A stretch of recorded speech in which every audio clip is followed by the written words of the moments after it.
بڑی علمی سی تقریر میں آپ کو سنانا چاہوں گا، اگر آپ مکمل توجہ فرمائیں۔ آپ کن لوگوں سے علی ولی اللہ منوا رہے ہیں جن کو ابھی تک نبی کی نماز کا طریقہ یاد نہیں؟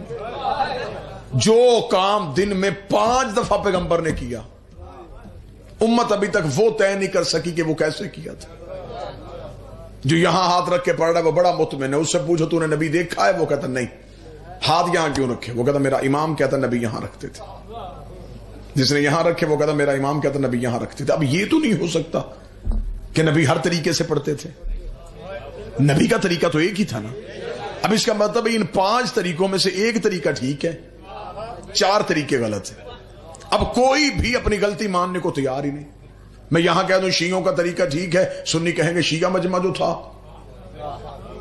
خطیب شیعہ تھا، کہہ دیا ہمارا طریقہ ٹھیک ہے۔ آپ مسجد میں چلے جائیں گے، مسجد میں مولوی کہے گا نہیں ہمارا طریقہ ٹھیک ہے۔ تو لہٰذا اب جھگڑے کو کہیں نہ کہیں تو ختم کرنا ہے نا، بات کہیں نہ کہیں تو نتیجے پہ لے کے آنی ہے نا۔ ایسے تو نہیں اس بات کو بڑھانا، تو پھر بات ختم کر دیتے ہیں۔ یہ نہیں دیکھتے نماز کس کی ٹھیک ہے، پہلے یہ دیکھتے ہیں امام کس کا ٹھیک ہے۔ جو بول سکے وہ زحمت فرمائے۔ جس کا امام ٹھیک ہوگا،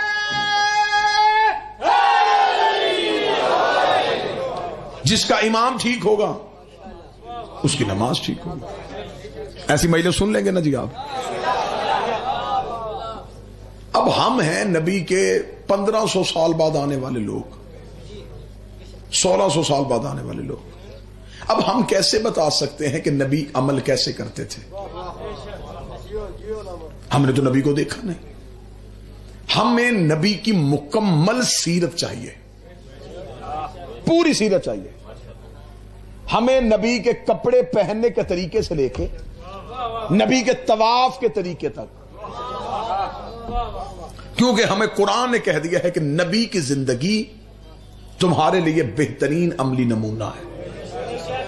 لَقَدْ كَانَ لَكُمْ فِي رَسُولِ اللَّهِ أُسْوَةٌ حَسَنَةٌ۔ اب ہمیں نبی کی زندگی چاہیے۔ میں پوری باتیں ایسے پنچایت کی صورت میں کروں گا کہ یوں دودھ کا دودھ اور پانی کا پانی ہوتا جائے، جھوٹ کا جھوٹ اور سچ کا سچ ہوتا جائے۔ بس آپ نے توجہ رکھنی ہے، داد سے چھٹی، مجلس بڑے دھیمے لہجے میں آپ کو سنا رہا ہوں۔ اب اس کا مطلب ہے کہ ہمیں چاہیے نبی کی مکمل زندگی۔ اب یہ تو نہیں ہو سکتا کہ معاذ اللہ ثم معاذ اللہ نبی تھوڑی دیر کے لیے نبی ہوتے تھے۔ نبی تو ہر لمحے نبی تھے نا۔ سوتے تھے تو نبی تھے، جاگتے تھے تو نبی تھے۔ اب ہمیں چاہیے نبی کا سونے کا طریقہ بھی، دائیں کروٹ لیتے تھے، بائیں لیتے تھے، سیدھا لیٹتے تھے تاکہ ہم نبی کی سنت پہ عمل کریں۔ کپڑے کیسے پہنتے تھے، بات کیسے کرتے تھے، سنتے کیسے تھے، چلتے کیسے تھے۔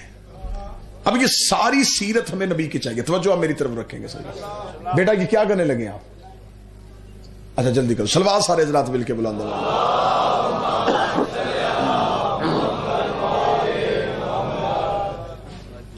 پھر بھی بلند آواز سے صلوات۔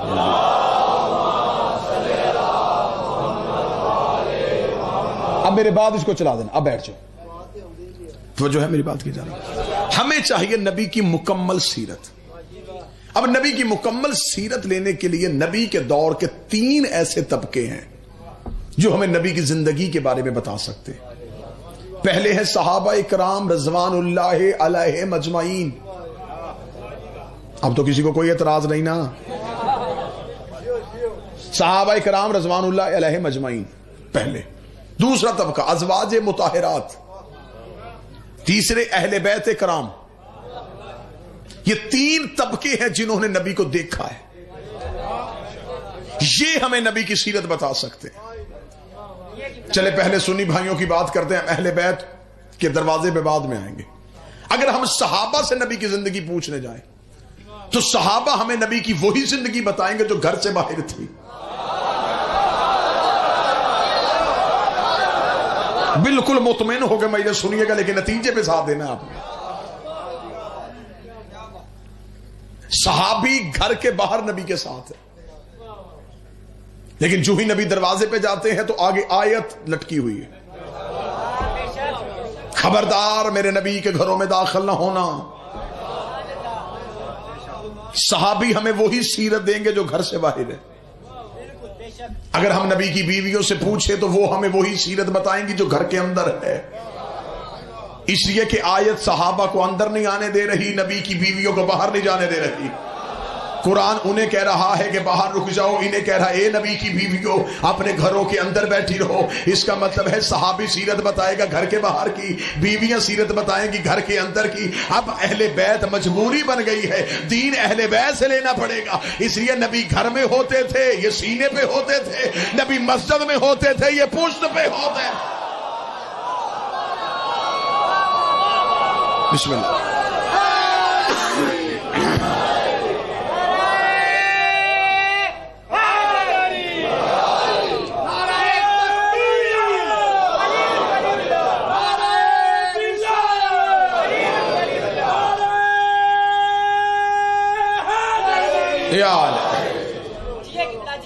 موضوع پسند ہے مجلس کا جی؟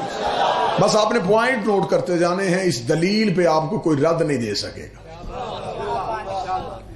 اب اس کا مطلب ہے کہ ہمیں چاہیے نبی کی مکمل سیرت.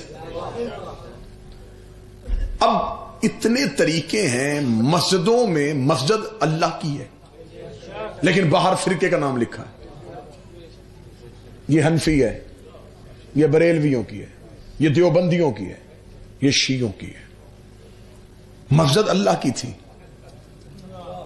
تقسیم ہو گئی فرقوں میں. یعنی کہ مسلمان اتنا جدید پسند ہوا اس نے اللہ بھی بانٹ لیا ہے. اب جو اپنے فرقے میں ہے وہ کہہ رہا ہے جی میرا مذہب ٹھیک ہے، کوئی اپنی عقیدے سے 1 انچ پیچھے ہٹنے کو تیار نہیں. قتل پہ آ جائیں گے، گالم گلوچ پہ آ جائیں گے، وہ کہیں گے نا ہمارا عقیدے کو نہیں چھیڑنا، ہمارا عقیدہ ٹھیک ہے. اب مسئلہ یہ ہے کہ نبی لے کے آئے تھے ایک دین، آج وہ دین مختلف حصوں میں تقسیم ہو گیا اور جس کے پاس ہے وہ کہتا میرا دین ٹھیک ہے، اور یہ سارے مانتے ہیں کہ سب کا ٹھیک نہیں. ایک ایسا ہے جس کا ٹھیک ہے، باقیوں کا غلط ہے. میں کسی پہ تنقید نہیں کروں گا، اپنا ٹھیک نہیں کروں گا، میرا کام ہے حقائق پڑھنے آپ کے ساتھ. اب آپ مجھ سے پوچھیں کہ دین نبی نے ایک دیا تھا، یہ فرقوں میں تقسیم کیسے ہوا؟ اب میں وجہ پڑھ دیتا ہوں. بندے یہ وجہ ممبر سے پڑھتے نہیں، میں پڑھنے لگا. میری کوشش ہوتی ہے کہ اپنی قوم تک حقائق کی آخری حد تک جا کے ہم حقیقت آپ کے سامنے رکھ سکیں کہ آخر یہ اتنے فرقے کیوں بن گئے. میں اس سے پہلے ایک مثال دوں گا. مثال دی ہوئی بات بندوں کو ہمیشہ یاد رہتی ہے.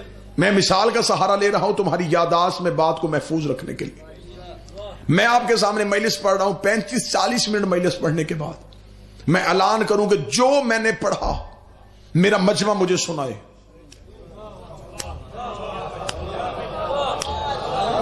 ایسا ہو سکتا ہے کہ کوئی مجھے میری 35 منٹ کی تقریر لفظ ب لفظ سنا دے؟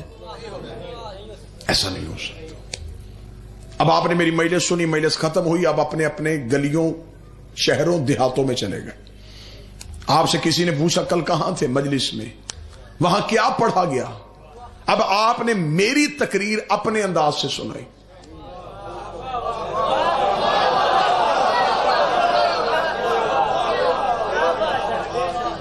پڑھے لکھے نے اپنے طریقے سے، ان پڑھ نے اپنے طریقے سے، بچے نے اپنے طریقے سے، جاہل نے اپنے طریقے سے، بزرگ نے اپنے طریقے سے، عالم نے اپنے طریقے سے. تقریر ایک تھی.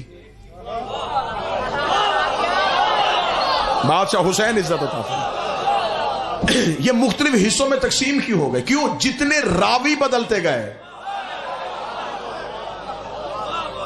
اتنی تقریر بدلتی گئی. کیونکہ آپ کو یاد ہی نہیں ہوئی تھی، آپ نے تو اپنے اپنے انداز سے سنانی تھی نا. تو پھر اب تکلیف نہ ہو کسی بندے کو. تو بعد میں حقیقت کی کرنے لگا ہوں. رات کی تنہائی میں بستر پہ سوچے گا تو ضرور کہے گا جو شیعہ خطیب تھا بعد وہ سچی کر گیا. میری 35 منٹ کی تقریر اتنے پڑھے لکھے بندوں کو یاد نہیں ہو سکتی. نبی کی 23 سال کی تبلیغ چند دن پہلے بدھ چھوڑنے والے بندوں کو یاد کیسے ہو سکتی؟ وہ نبی کی سیرت کیسے بتا سکتے؟ اب جو نبی بول رہے ہوتے تھے وہ نبی کی ذاتی تقریر نہیں ہوتی تھی. خدا کہتا ہے یہ نہیں بولتا. میں بولتا ہوں. نبی تقریر ایک کرتے تھے, وہ اللہ کی زبان ہوتی تھی, لوگ سن کے اپنے اپنے علاقوں میں جا کے سناتے, تقریر میں فرق آ جاتا, اسی فرق سے فرقے بن گئے.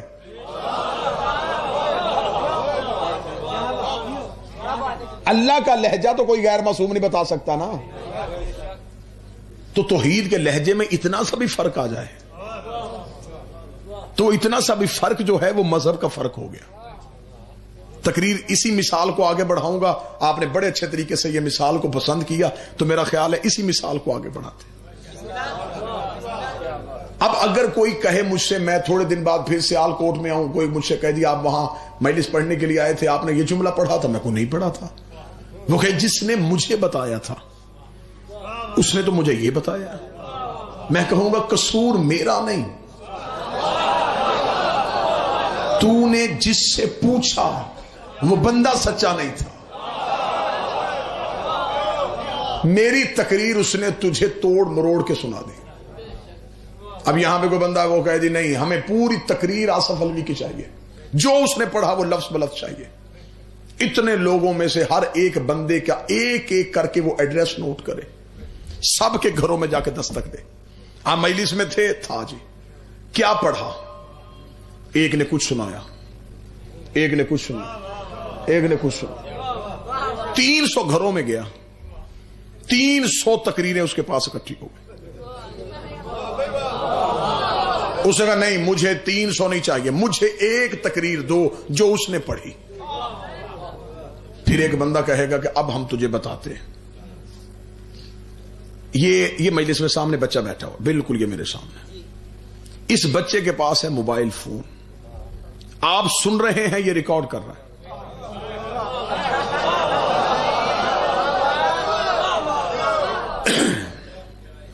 اس بندے نے آگے کہا جی مجھے تقریر چاہیے. بندوں نے کہا تو ایک ایک دروازے پہ نہ جا, نہ اپنا وقت ضائع کر, نہ لوگوں کا ٹائم ضائع کر, ان میں سے کسی کو تقریر یاد نہیں. ایک بچہ وہاں بیٹھا ہوا تھا, بیٹھا بھی منبر کے قریب تھا, اس کے پاس ایک ایسا آلہ تھا جو باتوں کو ریکارڈ کر رہا تھا. اب اس علاقے کے بوڑھے اسی بات میں لڑ پڑے کہ وہ بوڑھوں کے ہوتے ہوئے بچے سے کیوں پوچھ رہے ہو.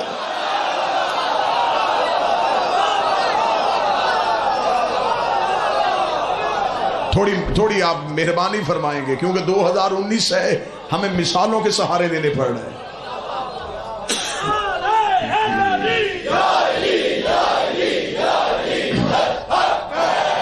اتنے بوڑھے بوڑھے بندے بیٹھے تھے اور یہ ان کے ہوتے ہوئے بچے سے پوچھنا ہے. تو وہ صاحب عقل انہیں سمجھائے گا بابا جی اس میں ناراض ہونے والی بات نہیں, آپ کے حافظے میں تو بات ہی نہیں ہے. اس بچے کے پاس ایک ایسا آلہ تھا جو باتوں کو محفوظ کر رہا تھا.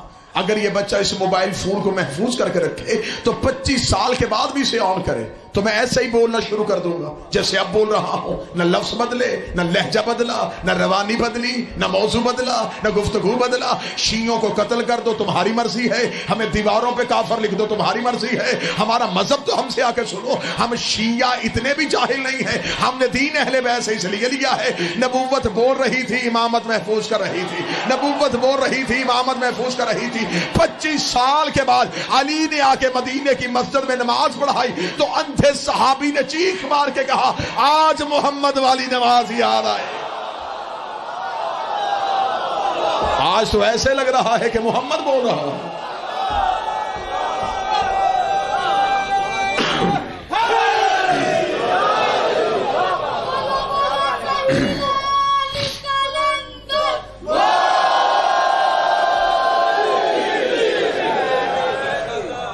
دین لینا ہے ہم نے امام سے, اور امام کا معصوم ہونا ضروری ہے. صحابہ کی عزت ہے, اطاعت نہیں. اطاعت ہوتی ہے معصوم کی, صحابی معصوم نہیں. اہل بیت کی عزت بھی ہے, اطاعت بھی ہے. ان کا کہنا رسول کا کہنا ہے, ان کا بولنا رسول کا بولنا ہے. درود سارے حضرات مل کے بلند آواز سے پڑھیے گا. بسم اللہ بسم اللہ بسم اللہ. میرے آپ کے پسندیدہ ترین شخصیت مالک کے شاعر بھی ذاکر بھی جناب غلام عباس صدفی صاحب تشریف لے آئے. ان کا آنا ہی میرا پڑھنا ہے. بسم اللہ صاحب نوازش محبت ان کی. آج صرف میں نے آپ کے سامنے بڑا مثال تمثیل کے پیرائے میں جا کے کوشش کی کہ بہتر طریقے سے حقائق آپ تک پہنچے. آج دنیا کے سامنے ہم کون سا اسلام پیش کر رہے ہیں؟ وہ اسلام جو کافروں کو مسلمان کرنے آیا تھا. اس اسلام نے آج مسلمانوں کو کافر کرنا شروع کر دیا. مولوی نے اتنے کافر مسلمان نہیں کیے.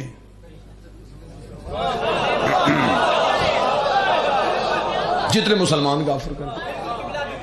باہر سے کسی کو اندر نہیں لائے, اندر والوں کو باہر نکالا. تو بھی ٹھیک نہیں, تیرا بھی اسلام غلط, تیرا بھی اسلام غلط, تیرا بھی اسلام. یہ پیمانہ آپ کے پاس کہاں سے آیا؟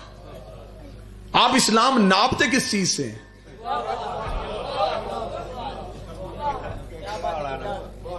وہ اسلام جو دنیا میں غیر مذہب کو بھی امن دینے آیا تھا,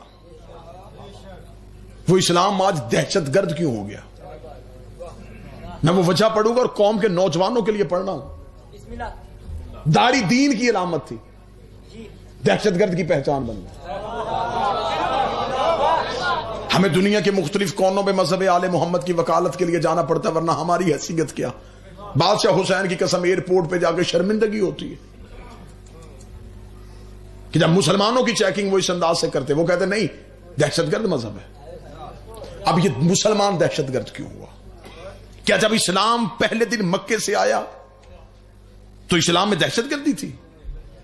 رسول نے پتھر کھا کے تبلیغ کی ہے, مار کے تبلیغ نہیں کی. آمنہ کے بیٹے کا مذہب امن کا مذہب تھا. وجہ کیا بنی؟ میں وجہ, آپ نے مثال بڑی اچھی سنی ہے اس لیے میں پھر مثال دینے لگا. پہلی بار زمین سے جب پانی باہر نکلتا نا, چشمہ پھوٹتا ہے تو وہ پانی انتہائی اعلیٰ ہوتا ہے, انتہائی صاف ہوتا ہے, انتہائی شفاف ہوتا ہے, انتہائی لذیذ ہوتا ہے. اس لیے کہ اس نے زمین کے سینے کو بھی پھاڑا. جو ہی وہ پانی چشمہ جو ہے وہ چشمہ ندیوں میں آیا, ندیاں نہروں میں آئیں, نہریں جنگلوں کے قریب سے گزری, جنگلوں کے پتے شامل ہو گئے, شہروں کے قریب سے گزری, شہروں کی گندگی شامل ہو گئی, میدانی علاقوں سے گزری, زمین کی مٹی شامل ہو گئی. قصور پانی کا نہیں, رستوں نے پانی کا اثر بدل دیا. بسم اللہ. جہاں جہاں سے پانی گزرتا گیا گندگی آتی گئی. اب جب ہمارے گھروں تک پہنچا, اب ہمیں ڈاکٹروں نے کہا چھان کے پینا, ابال کے پینا, اس میں بیماریاں آ گئی ہیں, اس میں جراثیم آ گئے. پانی تو وہی تھا جو صاف تھا. وہ کہتے پانی کا قصور نہیں, رستوں نے پانی کا اثر بدل دیا ہے. کوئی بندہ اب بھی اعتراض کرے تو اس کی اپنی مرضی ہے. جب اسلام مکے کی چوٹی سے نکلا تھا, اسلام نے حیا بھی تھی, اسلام نے وفا بھی تھی, اسلام نے اخلاق بھی تھا, اسلام میں مذہب کا احترام بھی تھا. جو ہی یہ اسلام بادشاہوں کے درباروں میں آیا, اس میں جھوٹے راوی آ گئے, اس میں غلط مورخ آ گئے, اس میں جھوٹی حدیثیں آ گئی, ان میں بادشاہوں کا کردار آ گیا. اب جو اسلام ہم تک پہنچا, اب ہمیں دنیا نے کہا دہشت گرد اسلام ہے. اسلام اگر حقیقت میں لینا ہے تمہیں غدیر سے لینا پڑے گا, کیونکہ غدیر میں حقیقت اسلام ہے, بادشاہت والا اسلام.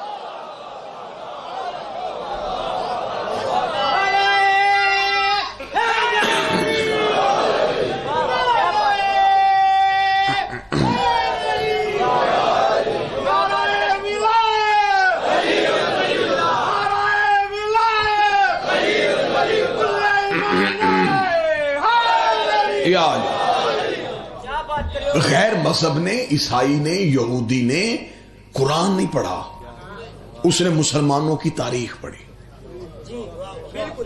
جس نے ہسٹری پڑھ لی وہ پھر مسلمان ہوا ہی نہیں, جس نے قرآن پڑھ لیا پھر وہ کافر نہیں ہوا.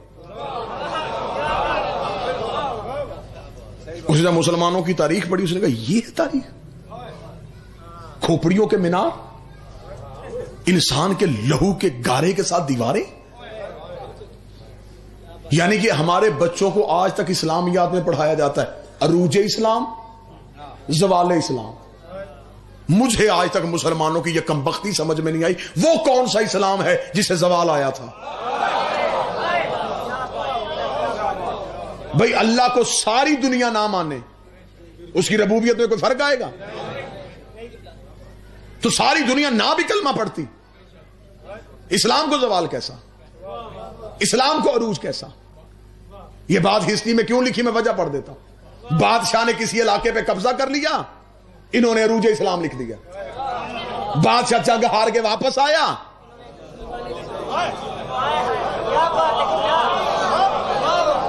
انہوں نے زوال اسلام۔ بادشاہوں کے کردار کا نام اسلام نہیں، ذل سبحانی کے کردار کا نام اسلام نہیں ہے۔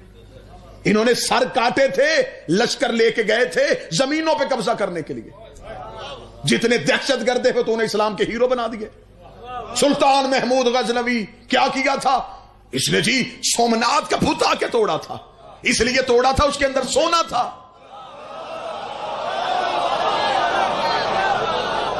بت شکن ہوتا تو پہلے شہر کے توڑ کے آتا۔ اسلام میں جو سب سے ایک بہترین فلسفہ تھا اسے آج تک غلط استعمال کیا جائے، جہاد۔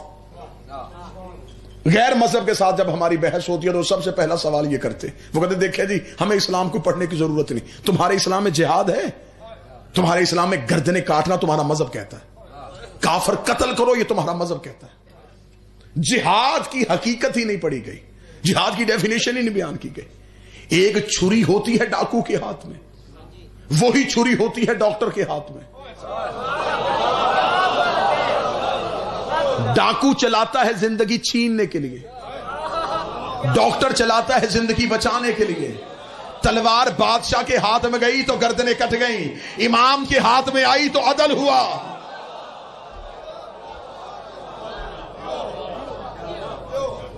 بادشاہوں کے کردار کا نام اسلام نہیں، اہل بیت کے کردار کا نام اسلام۔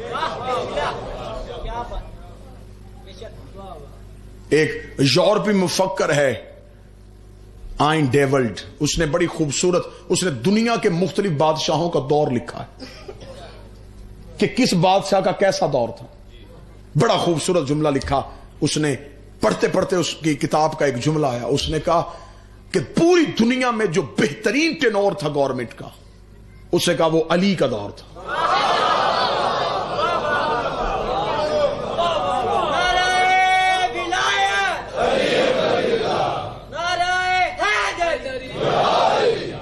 اسے کہا اس نے صرف only 4 years، صرف 4 سال حکومت کی، اور اس نے کہا میں اس کو بیسٹ ٹینیور آف گورنمنٹ اس لیے کہتا ہوں، اس 3.5 سال کے دور میں ایک بھی چور کے ہاتھ نہیں کاٹے گئے، عدل ہوا، ظلم نہیں ہوا۔ پھر جیسے جیسے بادشاہوں کا کردار آتا گیا لوگ اسے اسلام سمجھتے گئے۔ جو تخت پہ بیٹھا اس نے ذاتی حکم اسلام بنا کے پیش کیا، گھر جلاؤ اسلام کہہ رہا ہے، قتل کر دو اسلام کہہ رہا ہے۔ یہی وجہ ہے کہ آج تک مسلمان غیر محفوظ اس لیے ہیں، تم نے اپنے ہیرو بادشاہ بنائے۔ میری قوم کے بچے مطمئن اس لیے ہیں، انہوں نے ظالموں کو ہیرو نہیں بنایا، انہوں نے مظلوموں کو ہیرو بنایا۔ ان کے پیشوا، ان کے رہبر گردنیں کاٹ نہیں رہے، کٹوا رہے۔ یہاں کسی کے جسم سے خون نہیں نکالا جا رہا، یہاں اپنے بدن کا لہو دیا جا رہا۔